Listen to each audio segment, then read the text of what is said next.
We had 6 conference champions crowned in men's water polo. Now we know the field for the 2016 NCAA championship. More high school champions awarded in the state of California.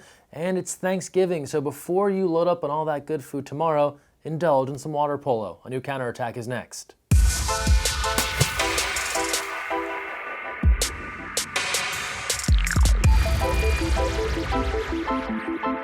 Hi everyone, Greg Mescall here. Thanks for joining us on the Counterattack. First things first, tomorrow being Thanksgiving, happy Thanksgiving to everyone. Hope you get a chance to spend some time with friends and family. And if you love college water polo like we do here at the Counterattack, you know that Thanksgiving means conference championships likely just happened, and they did. We now have 6 conference champions crowned, 5 teams earned automatic bids to the NCAA tournament, and we've got our full bracket set for the 2016 NCAA championships. Let's get you caught up. We start things off first with the MPSF, or the Mountain Pacific Sports Federation, where not only would we determine an automatic bid, but also both at-large selections in this year's NCAA tournament. We start first with Cal Stanford in 3rd place, and then USC and UCLA in 1st, both coming courtesy of the Pac-12 network. Johnny Hooper from Los Angeles. Well, Jim, no surprise that Johnny Hooper played a pivotal role in this game, the leading scorer on this team. He poured in 3 goals, and what was nice to see is he had a lot of help on offense. Olympian Luca Cupido joined in the scoring parade. He added 3 goals, and it all segued nicely to the defensive end for a full Cal Golden Bear experience. Lazar Andrick turning aside multiple shots and holding down the defense for Cal. In the championship final, SC and UCLA also the second time in 7 days. Second half surge by SC, Matt Meyer scoring, Bryce Horman. And nicely done here. Offensively, USC was well balanced on the attack. And Nick Bell saluting the USC fans. It led to McQuinn Barron doing some magical things between the pipes. Boy, McQuinn Barron, 10 saves in the first half, 15 saves on the day, including a denial on a penalty shot. This was next level. Stays center cage and turns it aside. The run we thought UCLA might make never came. USC ends up on top. We did a good job of securing Ryder Roberts, Patrick Vellner, and Irving today. We always made sure there was a few hands in their face when they took a shot, and that led to our counterattack, which we got multiple opportunities and to score. You know, we lost the NCAA championship back to this pool, so it was good to get a little revenge. So a big win for USC, taking it over UCLA 9-6. The MPSF title goes to the Trojans. Now we go to the East Coast, CWPA, now 2 divisions. First up, the Northeast Division. It's the Harvard Crimson topping Brown 11-7. Thanks to 2 goals and 6 assists from Joey Colton, Harvard is headed to the NCAAs. And now their CWPA counterpart, the Mid-Atlantic Division, and it's the Bucknell Bison defeating George Washington 11-5. Some highlights here from BucknellBison.com. Rade Joksimovic with 4 goals to lead Bucknell to the victory. Back to the West Coast, the SCIAC. Pomona Pitzer does it again. They defeat Claremont Mud Scripps 7-4. After the win, a big celebration, coaches into the pool.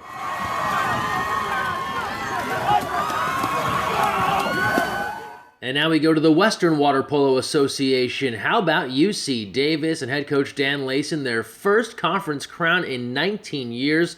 They defeat UC San Diego 12-8. Some highlights here via YouTube. Davis keeper Spencer Creed named Tournament Most Valuable Player.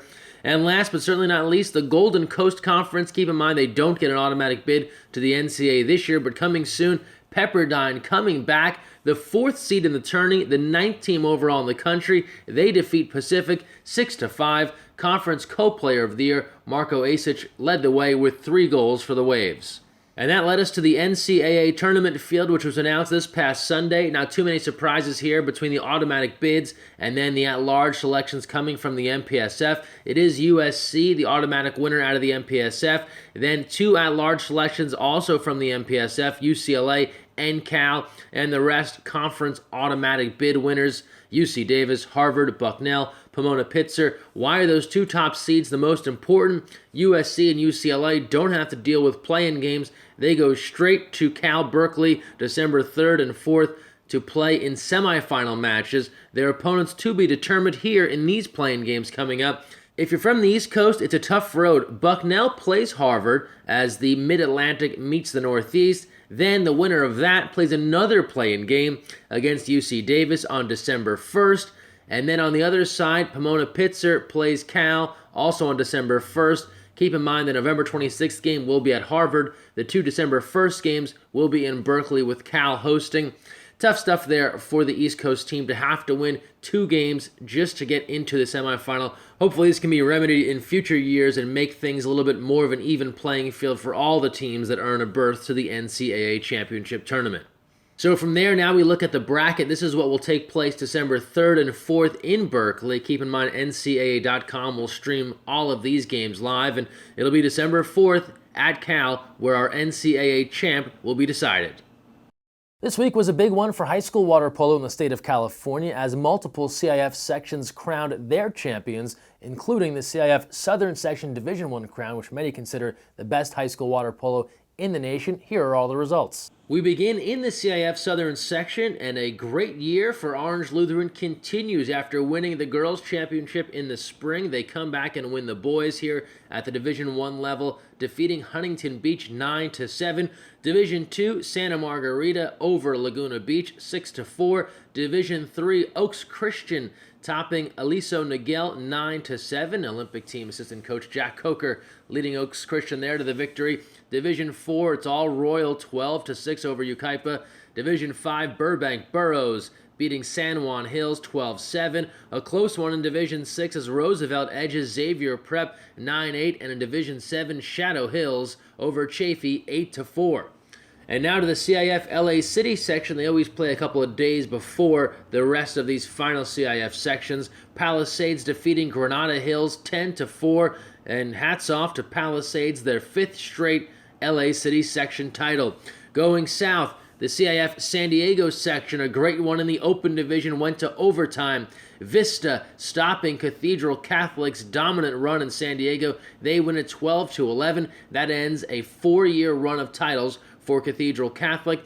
In Division I, San Marcos over Westview 7-6 for San Marcos. Different division, same result. 3 straight years, 3 different division titles. Division II, Valley Center doubles up San Pasqual 12-6. And then in Division III, Helix, your winner there.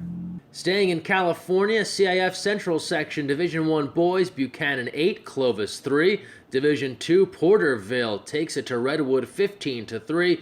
Division III Boys, Hanford West, 1 goal better than Edison 6-5. Now we go to the girls' action. Division I, Clovis West over Clovis 9-7. Division II, El Diamante 10, Redwood 4. And Division III, Mount Whitney, 4 goals better than Reedley 8-4. And last but not least, New England Prep Championship, the Brunswick School all over Phillips Exeter Academy. They win it 13-4. Last week we showed you these videos, 2 excellent mannequin challenge attempts. First from Fresno Pacific and then from the University of the Pacific. Both very well done. We had to ask you, our loyal audience, who did it better. On Twitter, over 1,000 votes were cast, and the results are in much closer than I would have thought. Pacific edging Fresno Pacific 54% to 46%. Credit to both sides for a spirited voting effort, and we just have to enjoy these videos. They were so well done. Kudos to both. We mentioned earlier that Thanksgiving is this week. It's tomorrow, in fact, and with that comes Black Friday and Cyber Monday, things to get excited about. But don't forget about Giving Tuesday, this November 29th. It's a global day of giving, and you can support an organization that matters to you. And we hope, since you're watching The Counterattack, that just might be USA Water Polo. As a not-for-profit, USA Water Polo joined Giving Tuesday to support and be part of a celebration of generosity and to give our friends and members the chance to collectively help us achieve our 2016 fundraising participation goal of 4,300 annual donors. If we attract 100 new donors by year-end, a generous supporter has agreed to give an additional $5,000. So if you've never made a 100% tax-deductible donation to USA Water Polo, now's the time. Gifts of any size make a difference, and to those seasoned supporters, we thank you. Please take today to renew your gift if you haven't already. We need your continued support to hit our target. The simplest way to make a donation is to visit our website, usawaterpolo.org, and click Donate in the navigation bar. Now let's look at the women's national team, and there's no doubt about it. 2016 was an amazing year for the USA women. Remember that big gold medal win in Rio? Well, there are more championships to be had. one final title to be exact in 2016. It's the FINA Youth World Championship crown, where Team USA is looking to repeat. It takes place this December in Auckland, New Zealand. Here's the roster and schedule for the squad headed down under to try and retain that gold. Just a few months removed from winning gold in Rio with Team USA, Aria Fisher is back at it, anchoring the women's youth national team roster headed to New Zealand. The rest of her teammates could be Olympians in the future. A lot of veterans here from the Olympic Development Program pipeline that have took part in other levels of Team USA competition. A good look here at the roster. Some different clubs being well represented. And the schedule, they open things up on December 12th versus Japan. They'll also meet Greece and China in pool play before advancing in the tournament. Full results available at usawaterpolo.org. We'll also keep you caught up right here on the counterattack. Best of luck to Team USA as they head to competition in New Zealand this December. Now time to close out the show as we do every week with our social media send-off, the best of what you have shared online. Don't forget to get involved. Use the hashtag counterattack and tag us at USAWP. We start things off first with a look at some college conference championship love. Pomona Pitzer still fired up after the big SCIAC win. We showed you celebration in the water. Now here's singing We Are the Champions on the bus ride home. Time for losers, 'cause we are the champions. You got quite a voice, Mark. Up to Oregon, past and present members of the women's national team, including Olympic gold medalist KK Clark, getting together during some ODP training this past weekend. Great to see the bridge between the pioneers and the current athletes. Coach Abdu sharing that on Twitter. Men's Olympic team head coach Dan Adovicic thrilled to see some of his assistant coaches winning big this fall. We mentioned Jack Coker winning with Oaks Christian and Alex Rodriguez, a winner at the SCIAC Championship with his team, Pomona Pitzer, that via WP Coach U. Riverside Water Polo doing some great things around the holidays, seen here making 577 sack lunches for the homeless. Well done, Riverside Polo. Olympian Jesse Smith has a new water polo home in the near future as he'll be headed to Egypt to compete, confirmed here via Twitter from Mustafa Hassan. And last but not least, Oaks Christian celebrating. We don't get tired of seeing teams jump into the water after winning a big water polo crown. Well, that's our social media send-off for this week, the best of what we saw on the internet. Thanks to your help. Don't forget to get involved. Use the hashtag counterattack. We'll share it here on the program next week. That'll do it for this week's episode. Thanks for watching. And don't forget, when you're on the counterattack, look weak side.